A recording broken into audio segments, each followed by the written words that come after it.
Hello underwater friends. If you're looking to get a setup for underwater photo and video and you don't really know what to take, well, in this video, we're going to talk about what you need to have, and I will also, on most of the things, give you 3 options on compact setups to start the good way underwater photography. Okay, let's get started. So first, obviously, you need a camera. So for compact camera, you need to make sure that your camera is either waterproof or have a housing or both. The main reason you're going to choose your camera is the price. Price will be your number one decision. Of course, in the options I'm going to give you, some are twice as expensive as the other ones. So yeah, if budget is important, well, you should choose with the price. But you also have other things: sensor size, how many pixels, if you can have manual focus or not.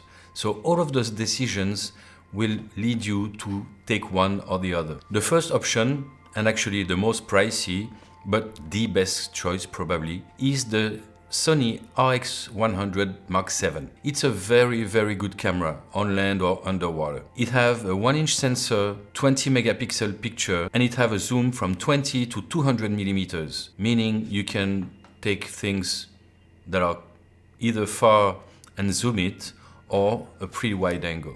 The autofocus is amazing, and also you can shoot on manual settings, so you have the whole freedom that you would have with a mirrorless and way more expensive cameras. But it comes for a price, and this camera is about $1,300. So if you want the best setup for compact camera, this is probably the option.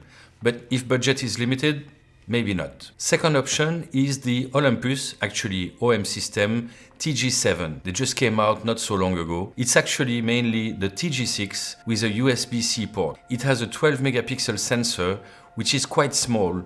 Most phones now have more than that, and you can go from 25 to 100 millimeter, which is okay. But compared to the Sony, it's a little bit less. For me, the main problem of this camera is that you don't have manual settings. You need to choose either the underwater modes, or actually you can put aperture priority and then work from that with the EV exposure, but it's not perfect. You won't have the whole freedom. On the pro side, you have a microscope mode that allows you to take pictures of super small pictures.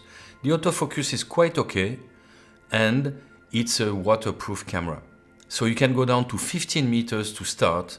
So if you want to take pictures and only do snorkeling or things like this, it's an amazing camera. It's also shock resistant, and you can bring it anywhere you want. If you like outdoor activities, it's probably one of the best options. The price for the TG7 is about $550. Then you have the Canon G7X Mark III, which is a very good compromise. The price is about $750.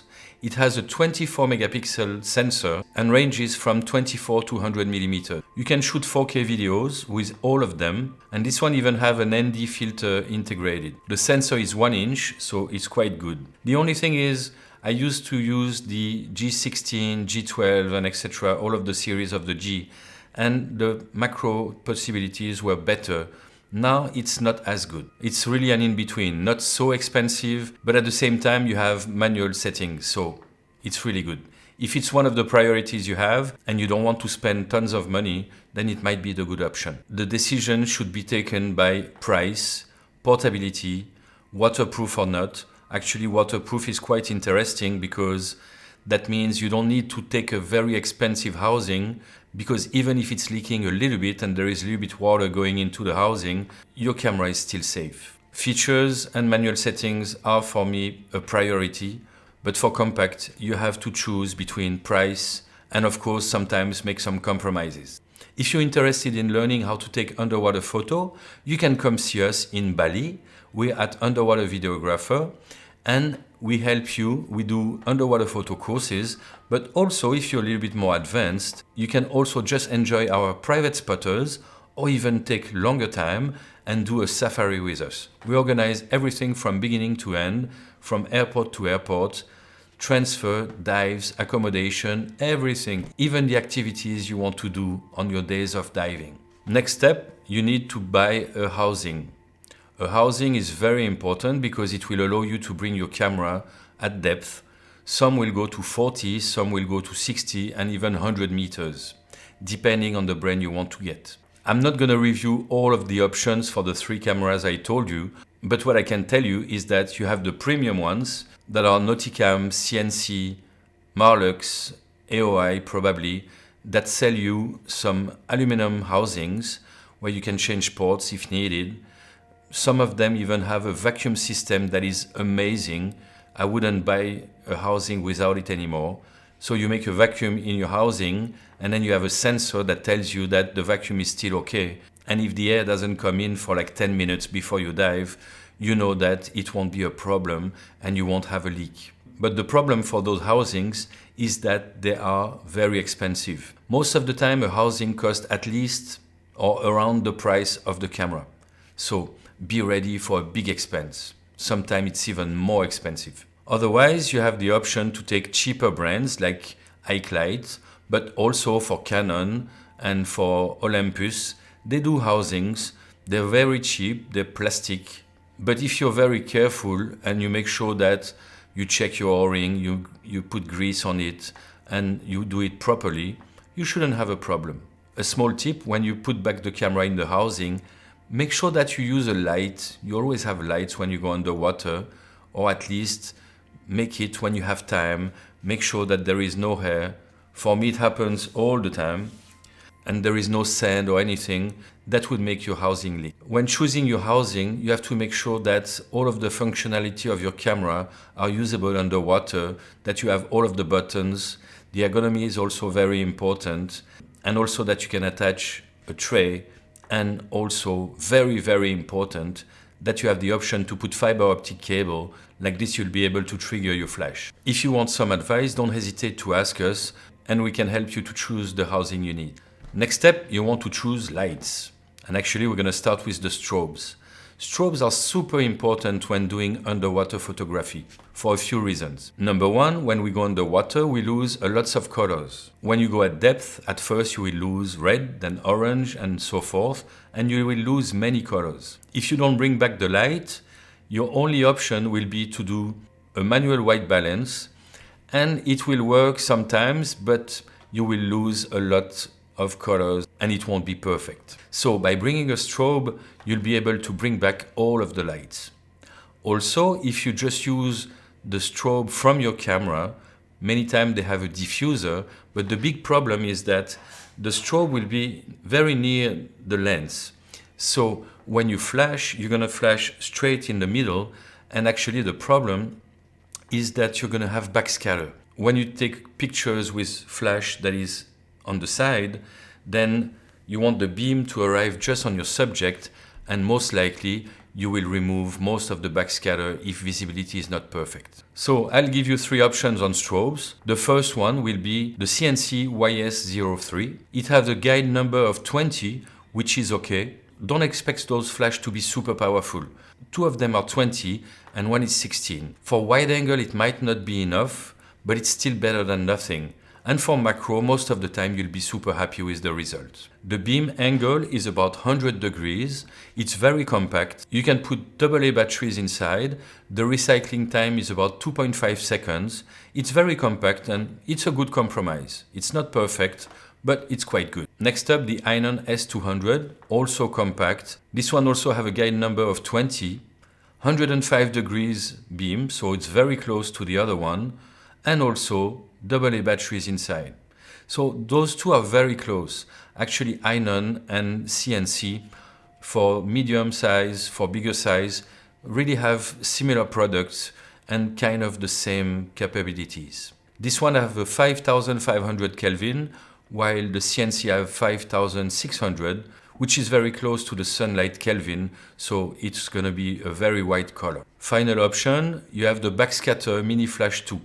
This one is a little bit less powerful. The guide number is only 16, but you also have a quite powerful focus light that can be used if you really need on a night dive, if your lights have a problem or anything. And the very important thing is that you can add a snoot to it.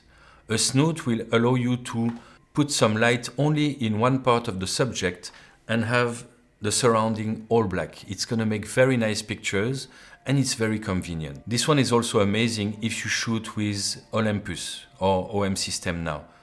They managed to put a TTL that really works very good with this compact, so you don't need to worry about the power of your strobe.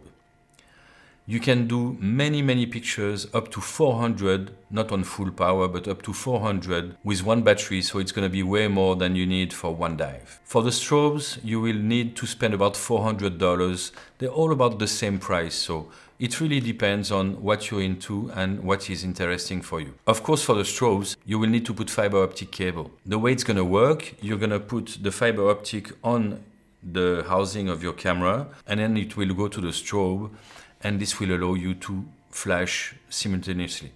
Be careful, depending on the brand, they have different size of port, so make sure that it's okay for your camera and for your strobe. Another option is to take underwater lights, video lights. It will not be as powerful as strobes, because strobe flash for a very short time, but then it will be still better than nothing. If you want to do a compromise, underwater video light will be a good thing to have. You can use it on night dive, you can use it when you go deep, you can use it as focus light later if you plan on buying a flash later, but you can also use it as a light to bring back the colors. You won't have the same flexibility as you would with the strobe, meaning very fast shutter speed and very closed aperture to potentially try to get black background and things like this, but at least you will bring back the colors and be able to make very nice pictures, and much nicer than without. So for this you have quite a few options. One is the Solar Video Light 2500 flood, which is quite good. The only problem is the beam is only 60 degrees, so it's not as wide as I would love, but it's quite okay. And 2500 lumen is already quite good and will bring lots of colors. On full power, the battery only lasts about 40 minutes, but the good thing is it's an integrated battery, so it's a good thing and a bad thing. Good thing because you don't need to open it, take out the battery to change it or to charge it or whatever, so you take less risks of flooding it. But the problem is, when your battery is dead, you cannot charge it, so 40 minutes is kind of limited. But then you can go on lower power, and then it's not really as powerful as you need. Then the next option is the backscatter macro wide 4300. As you can understand, it's 4300 lumen. This one have two options. You can have a very narrow beam or a much wider one.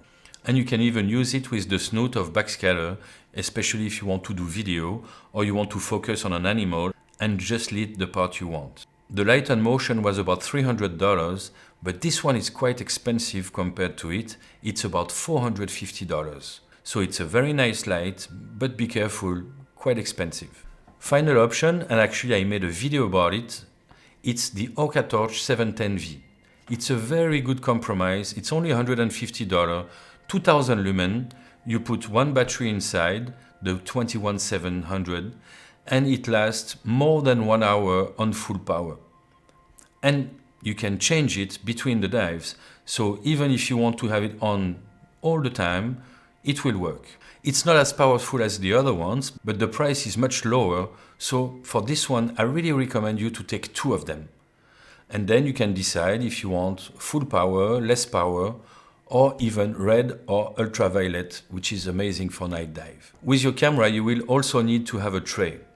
A tray is very important, first because you have handles. For the Nauticam, it will be probably included, and as well for some other brands. But for the small cameras, you have to take this one in consideration. You have two main options for the trays. One that will be with like small balls that are articulated together. That's not really what I recommend. I prefer to have one with just the two handles and then balls on top. And then you will put arms with clamps on it. You will need two arms, so 1, 2, 3 clamps. But you will have much more flexibility with it. Also, you can decide to put floats instead of regular arms, so it will help you lift up your camera like this. If it's too heavy with the aluminum ones, it won't be as much. Why do I recommend this? Because even if the other one have many balls, that seems to be easier to articulate, but actually we're done the same way. We have an articulation here, 1, 2 arms, one more articulation here and here. And then with my hand, I can really have it close to me if it's for macro, further out if it's for wide angle. I can really easily change if it's up and down and everything. So I really recommend this. The problem with the balls is that after some time, some of them get loose and then you will have your strobe that will just go like this. And it's not really cool. Next thing you want to have is wet lenses. So for this you have two options. Number one, the wide angle ones that are very good for wide angle. Well, thank you, Mr. Obvious. But also to do close focus wide angle. So some of them, like the Nauticam WWL1, are amazing.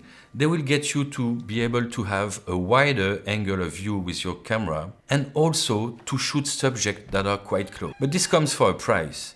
This is more than $1,000 for this. So if you're not really into very wide angle, maybe that's not the first thing you want to get. This is compatible with most of the housings because it have a 60mm thread. You can really screw it on when you need and then take it out when you don't. Be careful, make sure that there is no bubbles of air between the housing and the lens. Otherwise, your pictures are going to be very weird. The other one is diopter. It's a wet lens as well, but it's for macro. It will magnify the subject and help you take pictures of very small animals. The way it works is that you're going to put your diopter in the front and then you're going to choose the distance where it's sharp, and that's where you're going to take your picture. So for example, with the RX100, if you zoom to the maximum, you have to be quite far from the subject. If you put the diopter, the only thing you need is to have the focus at the back of the diopter, and then you will be able to take your picture and it's going to be perfectly sharp. Be careful, it's quite technical because you're going to have a working distance of 1 to a few centimeters, meaning that you really need to be at the good distance of your subject to be able to take the picture. If you take a magnification glass and you try to look in it, you're going to realize that it's only focused on a small area.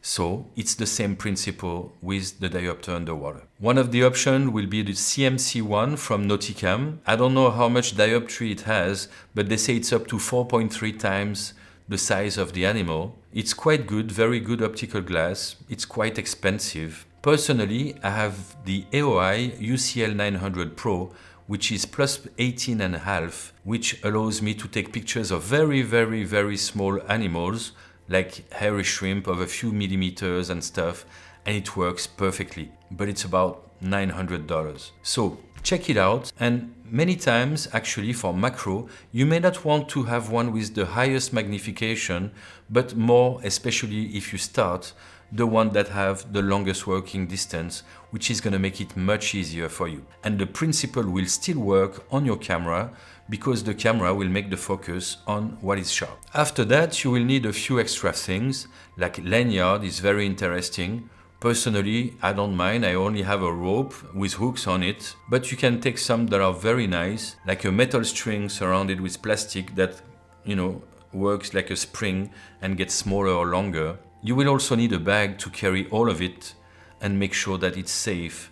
And also, if you want to travel with it, that you can bring it with you safely. I hope this video was interesting for you. If it was, don't hesitate to put a thumbs up, subscribe to the channel, and come check us out at underwater-videographer.com. Bye bye, happy bubbles!